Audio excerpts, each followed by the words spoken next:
வணக்கம். Welcome to கதை திரட்டு. இந்த வீடியோல நம்ம என்ன கதை கேட்க போறோம்னா, ஏழை குத்தம் சிறுகதை. வாங்க கதைக்குள்ள போகலாம். அம்மா பசிக்குது. 12 வயது கோவிந்தன் வயிற்றை பிடித்து கொண்டு இறைஞ்சினான். பட்டினி கெட, அப்பதான் புத்தி வரும். என்னால தாங்க முடியலம்மா. ஸ்கூலுக்கு போறியா? வாத்தியார் அடிக்கிறாரே. ஆமா, முட்டை வாங்கினா அடிக்காம கொஞ்சுவாராக்கும். பரமேஸ்வரிக்கு அவனை பட்டினி போடும் துக்கம் தாங்கவில்லை. மனசு கேட்காமல் பழைய சோறு பிழிந்து நீர்த்தும் புளித்தும் போயிருந்த மோரை ஊற்றி தட்டை நீட்டினாள். சோத்தை பார்த்து 10 நாள் ஆனவன் போல அவன் அதை வாங்கி உருட்டி விழுங்க ஆரம்பித்தான். அந்த வேகத்தை பார்ப்பதற்கு அவளுக்கு சங்கடமாயிருந்தது. பாவி பயலுக்கு மூளை இல்லை, அதற்கு பதில் அங்கும் வயிற்றை படைத்து விட்டான் போல. அரிசி சோளம் கம்பு என்ற வீட்டில் எதையும் அவன் விட்டு வைக்க மாட்டான். கோவிந்தனுக்கு படிப்பு ஏறவில்லை. சாப்பாடு மட்டும் 2 ஆள் கணக்கில் சாப்பிடுவான். அவனுக்கு வாரி கொட்டுவதற்கு வீட்டில் வசதி இல்லை, வறுமை. குடிகார அப்பன் அவனுக்கு எதிலும் சிரத்தை இல்லை. 2 பேருக்கும் சேர்த்து பரமேஸ்வரிதான் உழைக்கணும், வடித்து கொட்டணும். சரி, வீட்டில்தான் வக்கில்லை, பள்ளிக்கூடத்திற்கு அனுப்பினாலாவது ஒரு நேரமாவது சத்துணவு சாப்பிடட்டும் என அனுப்பினால் கோவிந்தனுக்கு அதுவும் கொடுத்து வைக்கவில்லை. படிப்பு ஏறாத பசங்களுக்கு சாப்பாடு கிடையாது என்று வாத்தியார் அடித்து விரட்டுகிறாராம். இவனுக்கென்று அங்கும் ஓர் யமன் காத்திருக்கிறது. சத்துணவு பேரை சொல்லியாவது 4 வார்த்தை படிக்கட்டும் என்று பார்த்தால் பரமேஸ்வரி அவன் வடித்து சாப்பிடுவதை பார்த்து பெருமூச்சு விட்டாள். ஏண்டா, ஊர் உலகத்துல உன் வயசு பசங்கள்லாம் எப்படி படிக்கிறாங்க, நீ மட்டும் ஏண்டா? அதுக்கு நான் என்ன பண்றது? எனக்கு புத்தி அவ்வளவுதான். அவங்க அப்பா அம்மாவெல்லாம் படிச்சிருக்காங்க, புத்திசாலியா இருக்காங்க. அவங்க புத்தி பசங்களுக்கும் வரும். கோவிந்தன் தட்டை எடுத்து போய் கழுவியபடி, எனக்கும் அப்பன்ட்ட இருக்கிற அளவு தானே இருக்கும். பரமேஸ்வரிக்கு அவன் சொல்வது சரிதானோ என்று தோன்றியது. புத்தி என்றில்லை, குணநலன்கள் பழக்க வழக்கங்கள் கூட வம்சாவழிதான் விருத்தியாகுமோ? இனி அது பற்றி யோசித்து எதற்காகிறது? நான் படிக்கவில்லை என்றாலும் படித்த புருஷனாய் பார்த்தாவது கட்டி கொண்டிருக்க வேண்டும். அப்ப முடிவா நீ என்னதாண்டா சொல்ற? எனக்கு அடி வாங்க உடம்புல தெம்பில்லம்மா.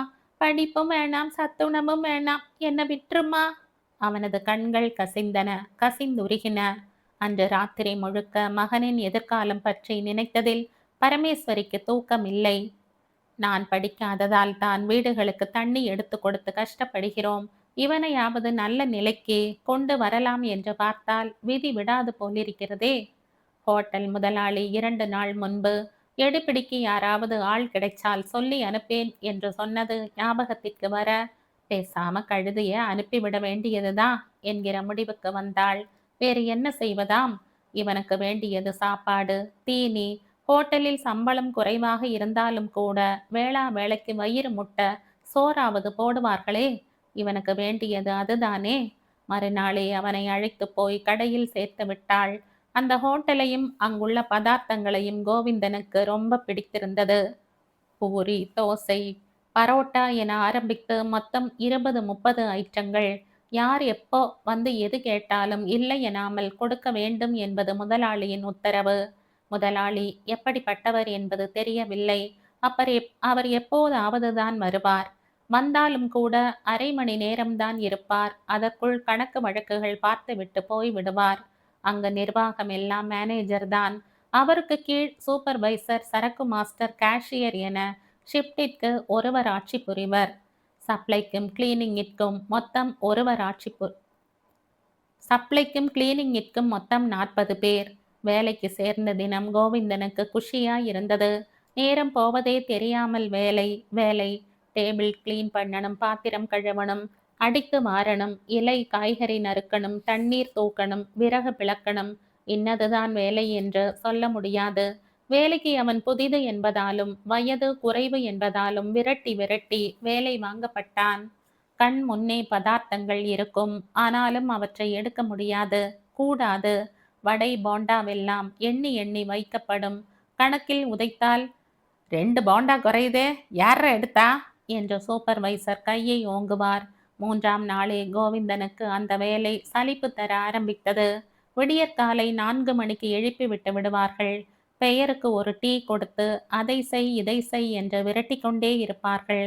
வயிறு கபகபக்கும். 9 மணிக்கு மேல்தான் சாப்பிட விடுவார்கள். அதுவும் சூடாய் எதுவும் சாப்பிட முடியாது. ஆறின தோசை, ஊசி போன வடை, பழைய சோறு.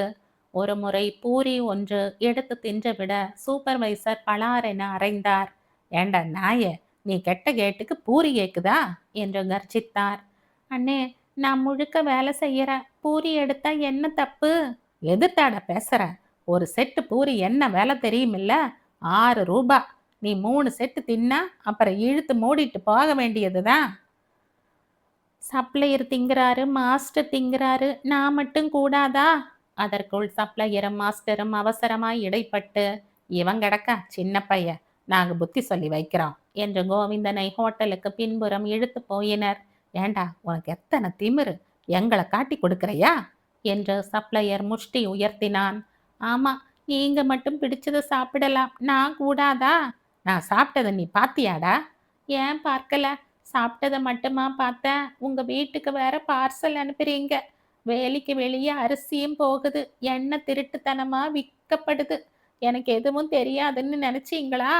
ஏய், இவனோட என்ன பேச்சு, சில்ற பையன் என்ற மாஸ்டர் அவனது பிடரியில் இடித்தார். அவர் தின்று தின்று கொழுத்திருந்தார். லுங்கி தொப்பையில் நிற்போமா என்று வழுக்கி வழுக்கி ஓடிற்று. கோவிந்தனுக்கு சட்டென கண் கலங்கிற்று. அடிக்கு பயந்துதான் பள்ளிக்கூடமே போகவில்லை. எங்கும் அதே நிலைமை என்றால் என்ன செய்ய முடியும்? நான் என்ன சும்மாவா உட்கார்ந்துருக்கேன்? தினசரி 14 மணி நேரம் உழைக்கிறேன். அப்படி இருக்கும்போது வாய்க்கு ருசியாய் சாப்பிடக்கூட முடியவில்லை என்றால் என்ன அர்த்தம்? ஹோட்டலுக்கு வந்ததே அதற்குத்தானே. அவனுக்கு அங்கே நிலைக்க முடியும் என்று தோன்றவில்லை. வாய் உள்ளவர்கள் பிழைத்து கொள்கிறார்கள். மேனேஜரிடமும் முதலாளியிடமும் வேஷம் போட்டு நல்ல பேர் எடுத்துக் கொள்கிறார்கள். நாள் முழுக்க ஏமாற்றினாலும் முதலாளி வருகிறார் என்பது தெரிந்தால் சுறுசுறுப்பாகி விடுகிறார்கள். ஓடி ஓடி வேலை செய்வதாய் பாவிக்கிறார்கள். முதலாளியின் பைக்கை துடைக்கிறார்கள். வலிய போய் ஹோட்டல் நிலவரம் பேசுகிறார்கள். ஹோட்டலின் விருத்திக்காக யோசனை சொல்கிறார்கள். முதலாளிக்கு ஸ்பெஷல் டீ. வேண்டாதவர்கள் பற்றி அவன் மோசம் இவன் மோசம் என்று வத்தி வைக்கிறார்கள். இவற்றையெல்லாம் கோவிந்தனால் சகித்து கொள்ள முடியவில்லை. சி, இதுவும் ஒரு பிழைப்பா என்றிருந்தது. உணவு பதார்த்தங்கள் வெளியே ஸ்டாலில் தான் மினுக்குகின்றன. உள்ளே ஒரே நாற்றம். சரக்கு மாஸ்டர் கமிஷன் அடிக்கிறார். இலையும் காய்களும் விற்கிறார். Cashier note நோட்டாய் பதுக்குகிறான். விறகில் ஊழல், அரிசி பருப்பில், எண்ணெயில். மேனேஜர் ஜெனரேட்டர் ரிப்பேர் என்றும் தண்ணி வண்டி ரிப்பேர் என்றும் சொல்லி மெக்கானிக்குடன் பேசி வைத்து கொண்டு செலவு கணக்கு ஏற்றுகிறார். அதெல்லாம் அவனுக்கு தெரியாமல் இல்லை. ராத்திரி படுக்க போன போது இது எல்லாவற்றையும் முதலாளியிடம் சொல்ல வேண்டும் என்று நினைத்தான். அதன் பிறகு தூக்கம் வரவில்லை. அங்கே தங்குவதற்கு தனி அறை கிடையாது. ஸ்டோர் ரூமில் தான் படுக்க வேண்டும். கொசுக்கள் பிடுங்கும். எலிகள் இங்கும் அங்கும் சரசமாடும். மனித பெருச்சாளிகளுக்கு இது எவ்வளவோ தேவலாம் என்று தோன்றும். முதலாளி பாவம் இவர்களை நம்பிக்கொண்டிருக்கிறார்.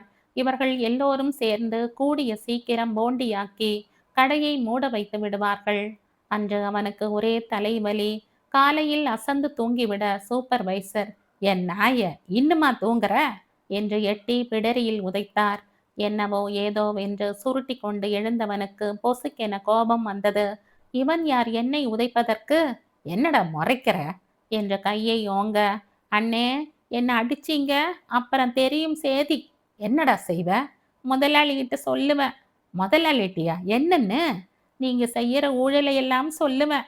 கேஷியரோடு சேர்ந்து பணம் பதுக்கிறத, விறகு விற்கிறத, கூல் ட்ரிங்க்ஸ்ல பொய் கணக்கு காட்டுறத, மளிகை கடையில எடக்கல்ல ஏமாத்துறத, எனக்கு எதுவும் மளிகையில எடக்கல்ல ஏமாத்துறத எனக்கு எதுவும் தெரியாதுன்னு நினைக்காதீங்க. அவனது வார்த்தைகள் சூப்பர்வைசருக்கு சாட்டையாய் வலித்தன. இவனுக்கு எல்லாமே தெரிந்து விட்டதா? ஆள் சாதாரணமானவன் கிடையாது போல. பயலை இன்னியும் விட்டு வைக்க கூடாது. விட்டா முதலுக்கே மோசம் பண்ணிடுவான்.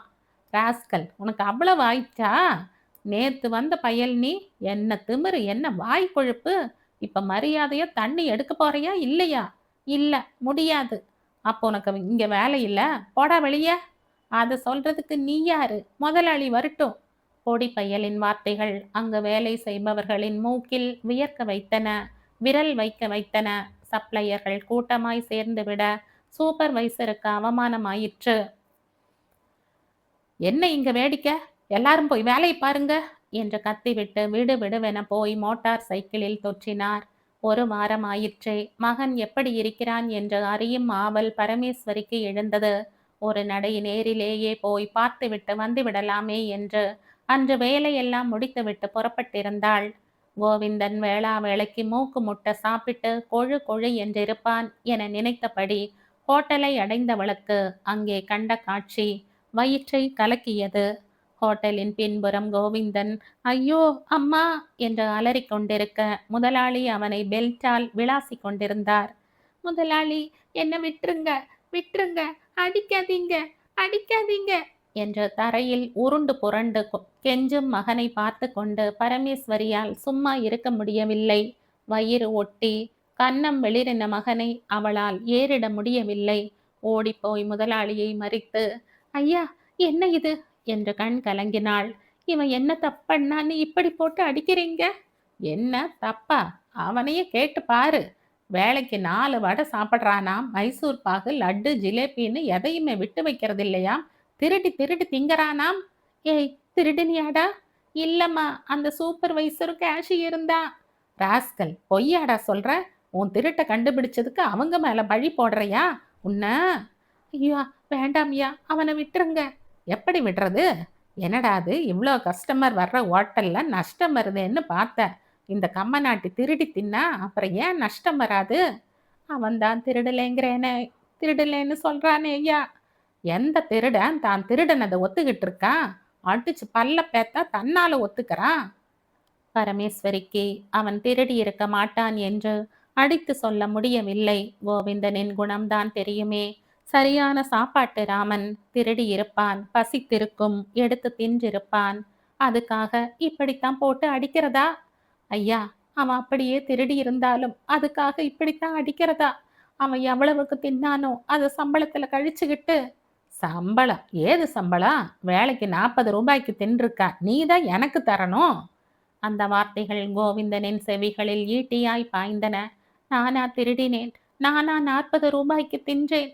சூப்பர்வைசர் தின்கிறான், கேஷியர் சுருட்டுகிறான், மேனேஜர் கமிஷன் அடிக்கிறான், சப்ளையர் ஒதுக்குகிறான், விற்கிறான். அவர்களால் எல்லாம் நஷ்டம் வரவில்லை, என்னால் தான் வருகிறதா? பெருசு பெருசாய் அடிக்கும் கொள்ளைகள் வெளியே தெரியவில்லை. இங்கே பசிக்கு 2 வடை எடுத்தது பெரிய குத்தமாய் தெரிகிறது. அதுதான் பாவம், அதற்குத்தான் தண்டனை. இது இங்கு மட்டுமா நடக்கிறது? நாட்டிலும் கூட அதே நிலைமைதானே. மந்திரியும் அரசியல்வாதியும் பெரிது பெரிதாய் கொள்ளையடிக்கிறார்கள். அதை கேட்பார் இல்லை. அது அங்கீகரிக்கப்பட்ட ஒன்றாகி விடுகிறது. ஏழை சின்ன தப்பு செய்தாலும் அதற்கு உடனே தண்டனை. ஆமாம், ஏழை குத்தம் பெரிய குத்தம்தான். பரமேஸ்வரி பொங்கி வந்த அழுகையை அடக்கி கொண்டு, ஐயா, அவனை தொடாதீங்க என்று கத்தினாள். நாங்க ஏழைதான், இல்லாதவங்க தான். அதுக்காக அபாண்டமா பழி போடாதீங்க. வயிற்றுக்கு இல்லைன்னு எங்கேயாவது வயிறார சாப்பிடட்டுமேன்னு அனுப்பிச்சதுக்கு நீங்க கொடுக்கிற தண்டனை போதும். பரமேஸ்வரி மகனை பிடித்து எழுப்பி, ஏய், எழுந்து வாடா. இந்த வேலையும் வேணாம், ஒன்றும் வேணாம். உனக்கு 3 வேளையும் சோறு போட முடியாட்டியும் ஒரு வேளையாவது போடுற. வாடா வீட்டுக்கு. கோவிந்தனை இழுத்து கொண்டு அவள் விறுவிறுவென நடக்க ஆரம்பித்தாள்.